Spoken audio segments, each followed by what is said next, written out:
Hey, everybody, welcome back to another episode of Tuesday Tips brought to you by Hunt Lift Eat Official. I'm Carter here, joined by Charlie and Dan, Mr. Bubba himself. What's going on, fellas? What's up, man? How's it going?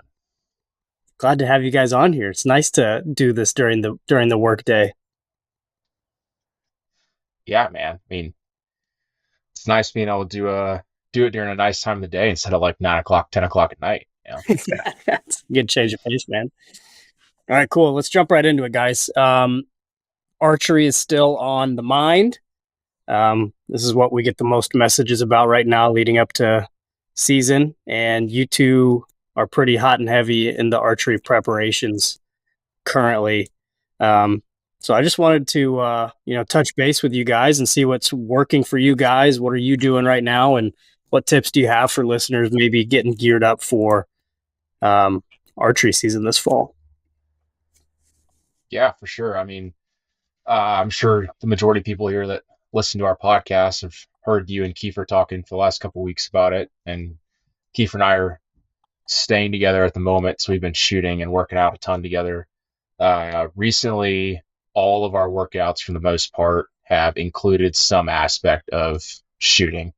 Whether it's, we get warmed up, do a quick run, work the aerobic system, and then as we're doing strength work or conditioning work, we're adding in, all right, hey, we do X amount of reps, sit down our equipment, grab our bows, make a shot, make two shots, do some more lifts, and then usually when we go retrieve our arrows, it's like some kind of farmer's carry down and back or suitcase carry down and back just to keep that heart rate high. We're really working our shoulders and everything like that. So it's, I think, doing a good job of replicating the stress of carrying a heavy pack, getting that little bit of buck fever when something walks out and your heart rate's jacked up and you're tired because you've been out for a couple of days now. Uh, so we've been focusing a lot on that. And then recently I got the knock-ons backstrap Mm. release, which is a tension release because I have a bad habit of punching the trigger. And so this has really allowed me to focus on getting some good tension against the back wall, trusting the float, and it's really tightened up my grouping. So highly recommend that if people are having issues with punching the trigger or a little bit of target panic. This has definitely helped me a ton with that. Is that your new fidget spinner during the day that you're goofing It around is. with? It's bad because I got the this release and then I got knock-ons shot trainer too. So I'll sit here and like work meetings or on phone calls or whatever, and just be focusing on getting a good you know tension on and Yeah, pulling, and yeah, it's bad. But I don't know, bad for work, good for hunting maybe. I don't. it's awesome. Dan, what are you working on these days, man? Yeah. So this time of year for me, I do a lot of like product testing and just like tinkering. So I have a really bad habit of changing up my setup multiple times through the year, right? Which is terrible for hunting. But this time of year, I'm really dialing down like what I'm going to be using. And from here on out, like at 3D shoots, everything like that, I'm only shooting what I'm going to hunt with. Um, So yeah, I really like knowing my equipment. That includes like tuning my bow. I'll tune my bow this time of year just to make sure it hasn't gotten knocked around through CDC 3D season and all the different events and traveling that we do. And then as far as shooting goes, I kind of focus on some of the long range shots and especially with the arc of the arrow, right? So knowing at 40 yards what my arc is to know if I'm in the woods, I know where that arrow's at 30 yards when it's a 40-yard target. And if there's a tree branch, that I can go over or under it with the arc of that arrow, and just really knowing the flight path, because it's pretty sad when you have a clear shot at eye level and then ricochet one off of a tree branch that you didn't see and miss an animal. Yeah, heartbreaking, right?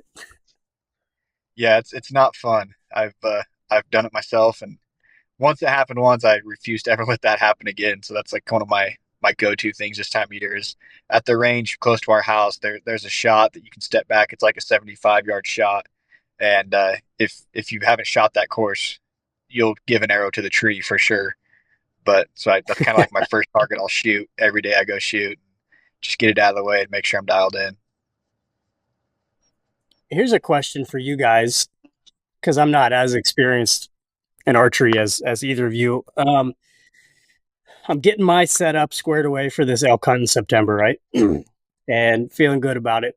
At what point do I need to start shooting my broadheads? And what does that process look like when you go from shooting your field points to shooting with your broadheads on? I guess my question is, what broadheads are you shooting?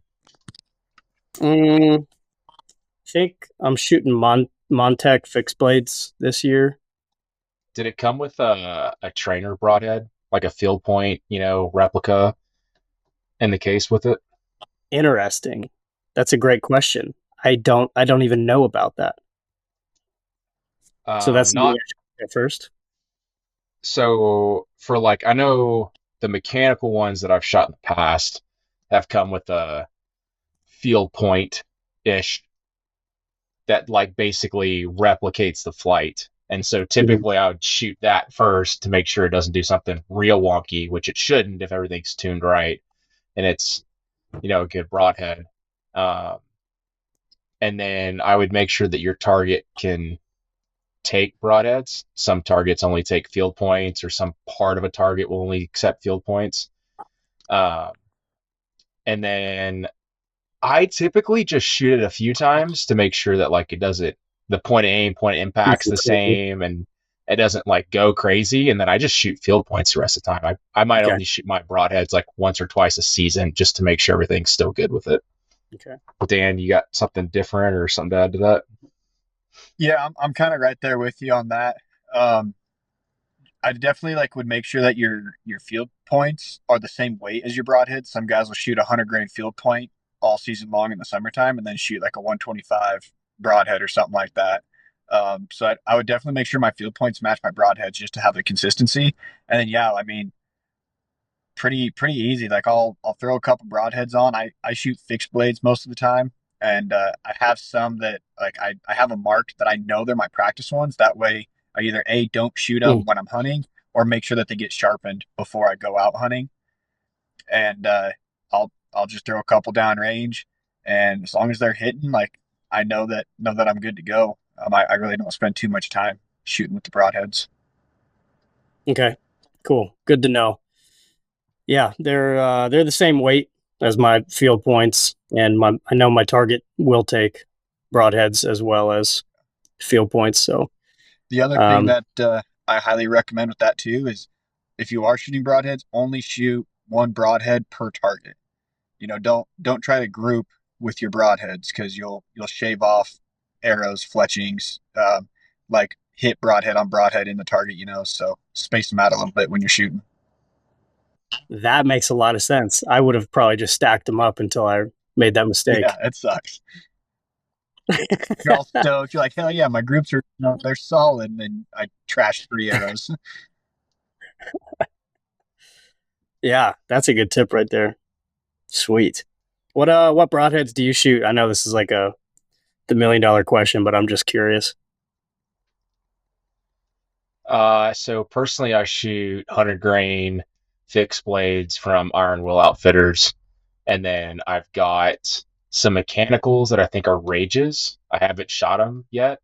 A guy at an old bow shop I went to in Louisiana sold them to me. Um, just like anything else in the outdoor industry, in the shooting industry, people get very passionate about the kind of broadheads they shoot. So Yeah. that can be Yep. a quick way to get into an argument, but that's just personal preference, I guess. Yeah. Cool. I'll have to check out the Iron Will. It's not the first time I've heard about their broadheads before. Are you shooting which one of theirs are you shooting? Are you shooting like their single bevel or No, I'm shooting. I got it like 4 years ago, 5 years ago. yeah, Um, look it up real quick. Um, but I've used them a couple times now, and they fly great, which was my first concern because growing up, work I quite first started well? shooting broadheads in college, and Yeah. uh, and No, you're good. I had some real wonky flights from a fixed blade. Um, so I was a little hesitant, but then I kind of learned more about tuning and bows and arrows and making sure the setup was right. And I haven't had any issues. So I shoot their S series. Um, yeah, their S series broadheads, the 100 grain. Got a 3-pack of them. They stay super sharp. Um, Fly great. Like I've had zero issues with transitioning from my field points to broadhead and having any change. It's been fantastic. That's awesome. Yeah, I guess I was worried, like, how much of a difference will there be going from, I guess this is the first time I'm taking archery serious. Because, like, prior to this, it was like, oh, I get to be in the woods a month earlier. Like, I'll go out there and goof around or whatever. Now it's like a little higher stake with the first elk hunt. I've had some time invested into this tag. So I was curious what the difference was going to be shooting a field point versus shooting the broadhead. So that's good to hear. Yeah. Have you looked at the Knock On School of Knock YouTube course? I have. Yeah. That was That's my like. yeah. I guess That's I a should wealth start of knowledge. taking this seriously and Yeah. go shoot through the course. Yeah. And then I've Like, been oh, lucky staying out here at the cabin. We just go throw targets out at like out to 100 yards every day and probably shoot 50, 60 arrows a day. So yeah. it's been real nice. Yeah. And that guy you shoot with knows what he's talking about. Oh yeah, 100%. I think it's like what I've told Kiefer too. Because when I was stationed in Louisiana, I was just shooting in my garage during the week, and then I'd go out to the range on the weekend, and I would just shoot at like 5 yards inside the garage, just focusing on like little Sharpie dots, Mm-hmm. the size of my arrow basically.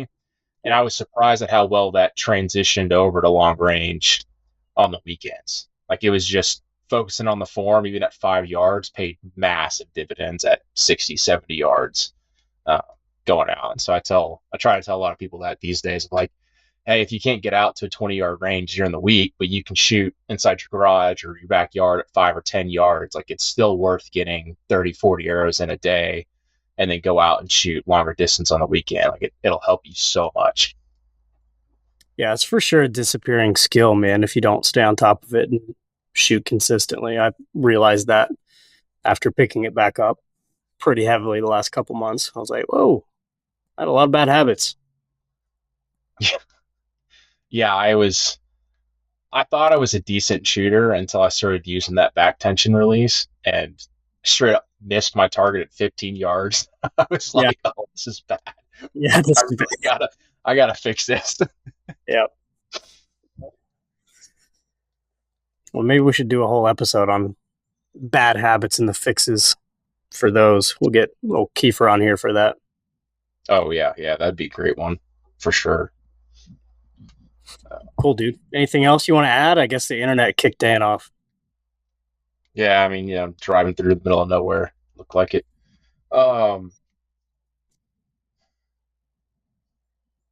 I guess as you prep for the elk tag, I think Kiefer's talked about this before, but he's talked about it a lot with me recently of making sure you shoot from positions that aren't just the ideal range spot. Like it's really, I don't want to say it's easy, right? But it's easier to take a shot when you're standing up and you're relaxed and, you're pointing straight at the target, but having to actually like draw back, angle it a certain way or hold, pull back and then have to hold for 30 seconds or 60 seconds and then make your shot, shoot from a kneeling position.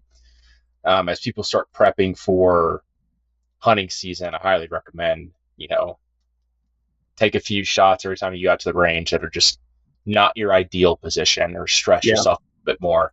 Do some burpees or a couple kettlebell snatches or something before you take a shot. Just try to get you used to the not ideal conditions you'll find yourself in out in the woods. Awesome, man. I appreciate it, dude. Thanks for jumping on. Listeners, as always, appreciate the hell out of you guys. Stay on top of your training. Keep shooting. Message us with any questions you have. We'll get somebody who knows what they're talking about to come answer them for you. So appreciate you guys. We'll talk to you next week.